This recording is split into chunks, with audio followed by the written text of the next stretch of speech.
The Suzuki Ciaz. It hasn't really changed much from the previous one, but it has simply evolved. You can tell that this is the basic GL entry-level model by the omission of fog light.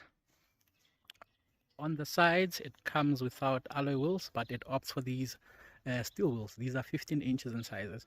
So let's really get closer to the face of the car and just have a look at a few details. So you find your normal halogen headlights, which is nice and chunky, quite big. It reminds me of the very first Suzuki sedan that I know, which is called the Kizashi. And then, yeah, sliding over to the side, you can see this piano black finished insert along with the chrome strip running across it, which adds a really nice touch. And right beneath it is this, of course, no fog lights on the GL, but this is the silhouette. So this is finished in a nice black plastic material. It's not really gloss, it's not matte either, I don't know what to call it, but it's a really good quality plastic. And same thing as it sweeps through across the face of the car. So it isn't really all that exciting, or at least for me, but it does the job, works as it should. Now, as for the side profile, you can see it is, I'd say, between A and C segment cars. A being your really small cars, your tiny cars, your i10, and then the C segment being the is it the Corolla? Probably. Yeah, so this is what it looks like from the sides. It's a simple silhouette, nothing has really changed dramatically speaking. Yeah, you can see just one design line that is running across on this end right there. In fact, let me get closer once. Yeah, this line, this is the line that I'm referring to, and then just one beneath here. And this is it for your side profile. Just an honest car. It reminds me of the golden era, you know, your early 2000s popular cars at the time were the Honda Ballad and the Toyota Corolla. And yeah, those were such honest cars. It was a simple, straightforward sedan, which is this one. Now, this is what it looks like from the rear. Like I said, it's an honest car, good looking, I think. It won't really blow your shoes off or anything like that, but as an honest everyday car, you know, as a compact sedan, it meets the description to the T. So from the rear, you know, I really like how curvaceous these lights are, and in fact they sort of like grow into the boot lid itself. You know, it's a nice clean design line, and these are chunky, these are quite big, matching those of the front. And yeah, what else is there? Your rear light deflectors. This is a plastic insert which looks really nice, looks really decent. There isn't much to then exploit from the rear. It's just a Suzuki Ciaz, an honest car which offers you an honest motoring experience. What are your thoughts on the looks? I for one think, yeah, good enough in my book. Why you may want to buy or settle for the Ciaz, that's what we're talking about. The boot space, it's plenty, it's big, it's humongous, really big. There's also a nice light over here, which is a great addition. They knew that you needed to pack things in here, and they give you a light. So as you access this area, nice, beautiful, we find a fully sized spare wheel, which is great, and your jack and tools, you know, really nice. Triangle is also there. Yeah, simple, basic, straight to the point. Like. Now, as for the door cut itself, I'm hoping the video is quite good enough. It's a nice finished, it's a nice plastic which looks like leather, but it's not, just a plastic insert, which is nice to the touch, nice to the feel, and it doesn't look like it will scratch easily. There's a plastic insert which is quite tasteful. It looks like an aluminum plate, but obviously it's not, it's still plastic. It looks very nice, I like that. And this area over here, it's also is it slightly padded. Yeah, there's a bit of material, but not much, but it don't really hurt your arms, so we'll forgive it for that. And then you get these plastic controls, sorry, these controls for your windows and your mirrors, which is great and handy. All the driver benefits from an auto down, auto up, so it's one touch down, one touch up, and the rest you press and hold to open and close. Now this area is quite deep. This is the door pocket, so you can definitely store a number of things in here, and a really big, huge bottle holder, which is ideally located. I like that. Let's go inside the car. Now, as we access the inside of the car, there's beautiful seats which are finished in a really good cloth material. It is nice and clean. It's not easy to get dirty, and it feels like a quality product throughout. These are also very comfortable and nicely padded. Well, maybe not as squishy as it would I would like it to look. But yeah, form and functionality, it's great. And I'm not complaining about the seats. And yeah, you can really sort of like adjust it over here and up and down. So it doesn't really go up and down, it goes forward and backwards. And then this would be for your backresting area.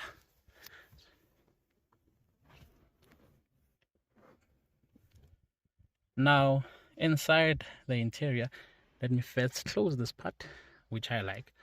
I'm gonna start with the steering wheel. It's nice and compact. You get your steering wheel mounted controls to then assist in doing things that you want to do over there.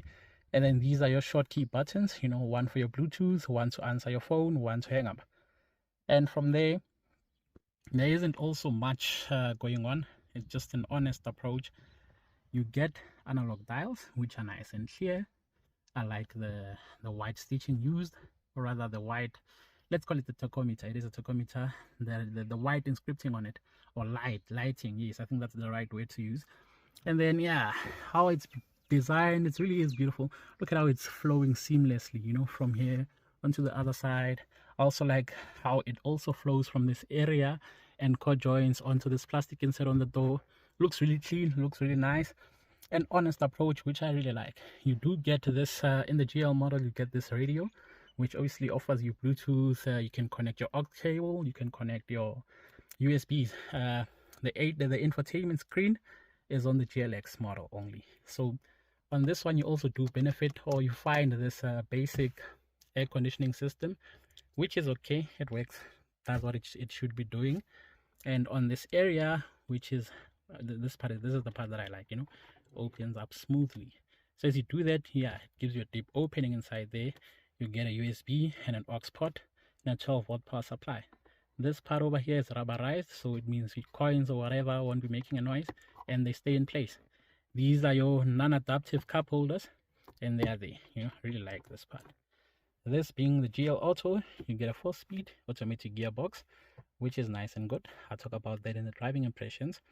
A traditional handbrake, a nicely padded armrest, very nice, very nice. Obviously it's small, you know, it's not as big as you would expect, but works as it should. I like it. Opening it, you just find a really small space, nothing much, but nothing to really complain about either. And then over onto this area, well, obviously it's not padded, so as you open it simply just falls down just like that, but I'm not complaining, simply pointing it out. Decent space or storage space inside there. And yeah, let's go to the back. Now onto the rear section of the car. Well, if you can pick it up, look at how closely matched these door panels are. You know, you really can't tell the difference aside from those window controls. So same thing really as the front. You get a nice and deep opening space that's big enough for a power bank or a wallet or two, definitely, or a phone. And yeah, nicely padded area. Not as thick, but yeah, it works. Obviously your window controls, door handle, and the hard plastic used over there. Yeah, it's really hard, but the material, the choice of material, I like, man. I really do like. Obviously I also still like this one, and there's a bit of a cloth insert over here, so the entire theme really looks nice. Now as for the interior from the rear, this is my driving position. Is it my driving position? Yes, it is. Yeah, so the leg room is decent. Toe room is definitely there. Headroom. We'll check it out. Yeah, but the seats, I really do like these seats. I don't have an issue with them. They're nice and comfortable. From the rear, you also do luckily get a center armrest, which is just like that, and these offer you an adaptive cup holders. So unfortunately on this one, I don't know if the GLX you can open it, but you can't really open this bench. I don't think it's you can open it. I'm not too sure. As for ISOFIX mounting points, I'm also not picking them up. Are they here or not? I really don't know. Need to do a bit more homework on there.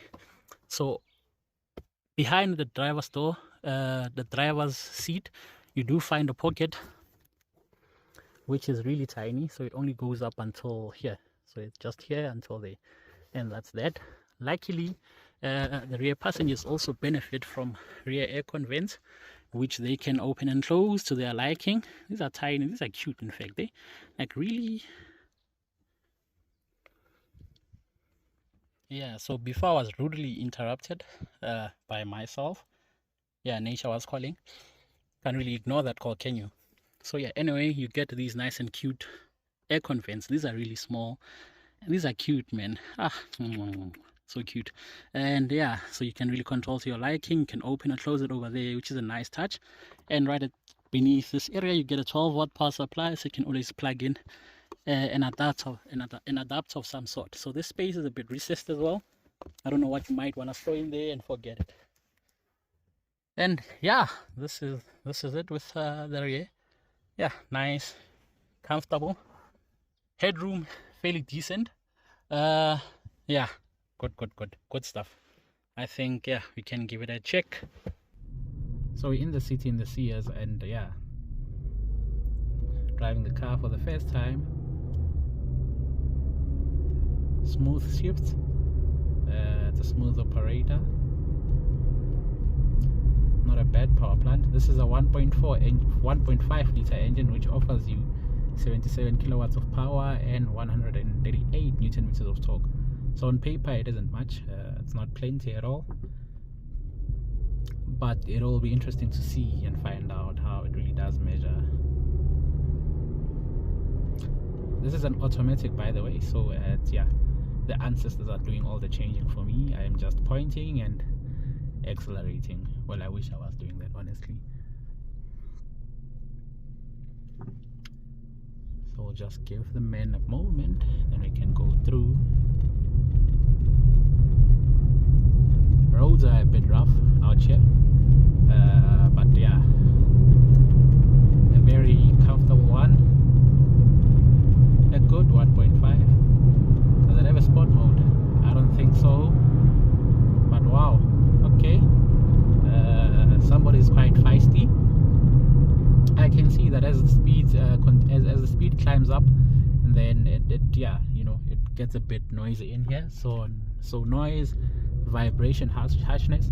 Yeah, there's definitely a bit of noise as you press on, or in fact drive it sedately. It doesn't really whine or do anything like that, but press it on just like I am about to do just now, and then yeah, sort of like, I really cannot pick up what exactly is making the noise. Is it the engine? Is it the wind? I am not too sure. I really cannot pick it up so far. Yeah, I'm gonna have to try it one more time. On to the good. Steering wheel is nicely weighted. It is quite soft enough, but okay, I'd say the balance between soft and hard is spot on. It isn't too soft, it isn't too hard. Like it's nice and meaty. I like that. Pro number 2 gearbox. Apparently this is a 4-speed. I like it. I think it's a traditional auto box. I like the way it changes. I like how eager it gets off the line even without me pressing too hard on it. I really do appreciate that. So it makes this car a joy to use on a daily basis. You know, your daily drive around. Yeah, it's such a good combination for me. I really do like that. The bad, definitely the noise that sort of like filters into the cabin. How it drives over bumps and all of those things. It's nice. I don't have an issue there. So this gives us the perfect movement to give it the beans, because we're going uphill. Change down, foot flat, screaming for dear life, but we're moving, eh? We're moving. Not bad at all, not bad at all. Theoretically speaking, I should be coming from work right now. I am stuck in sort of like almost peak hour traffic, and yeah, I'm in the right car for that. Definitely, it's smooth on the road. It feels well balanced, even if I try and do funny things. Yeah, well, you can tell that it is a bit on the small side, so a bit of body roll, definitely, which is to be expected of the car in this segment. Speaking of segments, this is called this falls rather in the compact budget sedan segment. Compact in terms of size, it's not as big as a Camry, it's not as small as an i10, so that's compact. It's a sedan, it has the boot, yeah, so that's how they come up with these funny things. But one view at a time, we are fixing the world. Look at me praising myself. Should I? Anyway, on to more important matters. I can definitely feel the tire noise, noise from the tires permeating the interior of the car. You know, I don't know if this stretch of road is a bit rough or is the surface. I am not too sure, but I definitely do feel a bit of road noise from the tires. That's for sure. And we're doing speeds of like 40-50 km per hour. Could this be improved? I think so. I don't know if it's the tire combination. I don't know if it's the branded tires or something, but I feel as though this is something that can definitely be improved. I just don't know how. Maybe the brand of tire. I really don't know. Let's exploit its sporty talent with the 1.5 liter uphill, foot flat, screaming for dear life, as expected. But it gets going. It complains, it moans. I don't want to do it, but I'm gonna do it. Yeah. So yeah, it doesn't really want to. It can if you push it, but it doesn't really want to. Yeah. Some would say it's like that. Yeah. No, this will get me into trouble. It's fine. Let's let it slide. Yeah. I probably would be cancelled if I had said what I thought I wanted to say. And yeah, back onto the car, I do get a multifunctional steering wheel, which I can use to like sort of like go through different songs, different menu options on my what do you call this, on my infotainment screen, sort of on my radio. In fact, on my radio you get the screen and the bigger brother, which is the GLX. This is the GL, so you opt for this radio, and that's that. Right in front of us is a very popular car, sought after, in demand, Suzuki Fronx. Yeah, one day is one day. And yeah, you can probably hear so noise, harshness. Yeah, it loses out on a bit when it comes to the noise. The harshness, it gains points.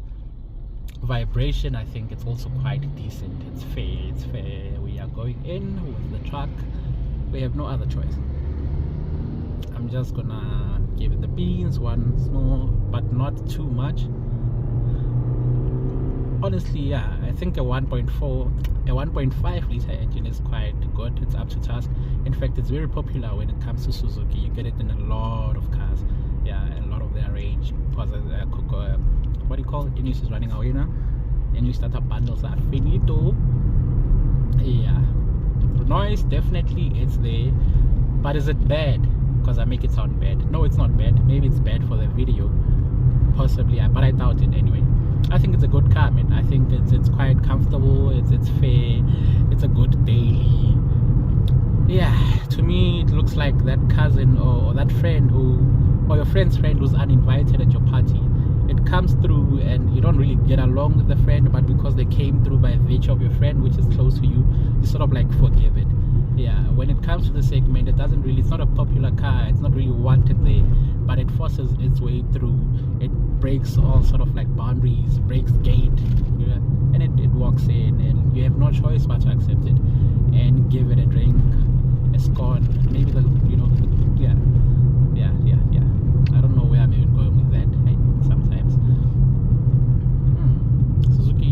Suzuki Ciaz, I see you. Yeah, for sure. A good, competent daily car. Yeah, definitely it is what I consider one for myself in this spec. I would want the GLX. Honestly speaking, I would want the GLX, but there's nothing wrong with the GL.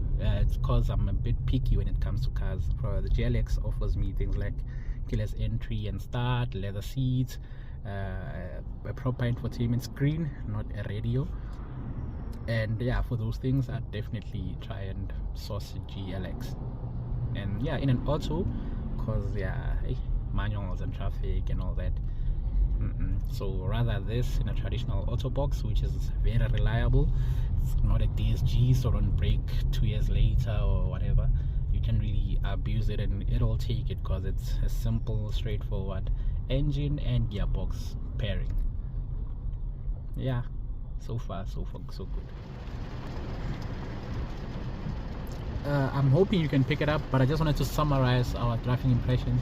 It's been raining cats and dogs outside. The roads are so wet, but which gave me a great opportunity to like test out the Ciaz, and I can definitely say I am confident in the car. It's not really giving me any adverse reactions or effects on the road. It's well balanced. The brakes are good. Yeah, I'm not really scared for my life. You know, when I hit a puddle of water, it doesn't like really move from one end to another. So I feel quite safe in this car. So safe that I don't mind the fact that Suzuki offers us only 2 airbags in this car. Only 2. Nothing more, nothing less.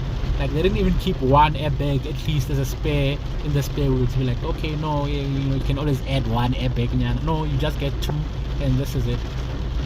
Yeah, but apart from that, I think the car is quite good. Speaking of the goodness of the car, average is currently saying 18.1 kilometers per liter. So you, with 1 liter, you cover 18.1 kilometers, which easily translates to between 5.5 to 6 liters per 100, which is perfect. Like, what more do you want? Final thoughts on the Suzuki Ciaz 1.5 GL. Buy it, get it out in the open market, because I really do believe times are tough. We need value for money offerings. This is one of those cars. Uh, Priced at 160,000 rands. That is the most affordable used one that I could find. It's a 2020 model, and it had less than 40,000 kilometers on the clock. Just buy the car, buy it already. Save yourself lots and lots and lots of money. Don't worry about mechanics, you won't be seeing them. Don't worry about petrol stations, you won't be visiting them. Just buy the car, enjoy it for what it is. So at 160,000 rands for like 6 years, expect to pay sort of like 3,280 rands, somewhere there. And that is that when it comes to the pricing of the car. Yeah, pricing, when if you want a brand new one, expect to spend a minimum of 271,000 rands, and that will allow the car to come with a standard 3 year or 60,000 kilometer service plan and a 5 year, 200,000 kilometer warranty. So the yeah, I believe that the 200,000 kilometer warranty is a promotional one at the moment. So yeah, would you rather spend 270k or 160k? I mean, it's a no-brainer for me. I'd happily forgo the warranty. I'd happily forgo the service plan and save at least 100,000 rands. And yeah, that is really good consumer advice. That is really good product knowledge. Look at me saying crazy things. Anyway, thank you so much for watching. I hope you enjoyed it. If you did, please like, please do subscribe. Feel free to engage with me. We are on Instagram now. There's an Instagram page that we launched. So yeah, find us there, engage with us there. Let's make this whole brand grow, you know, onto bigger and greater heights. And would really appreciate your support on this journey. Onto greater things, onwards and forward we go. Thank you. See you on the next one.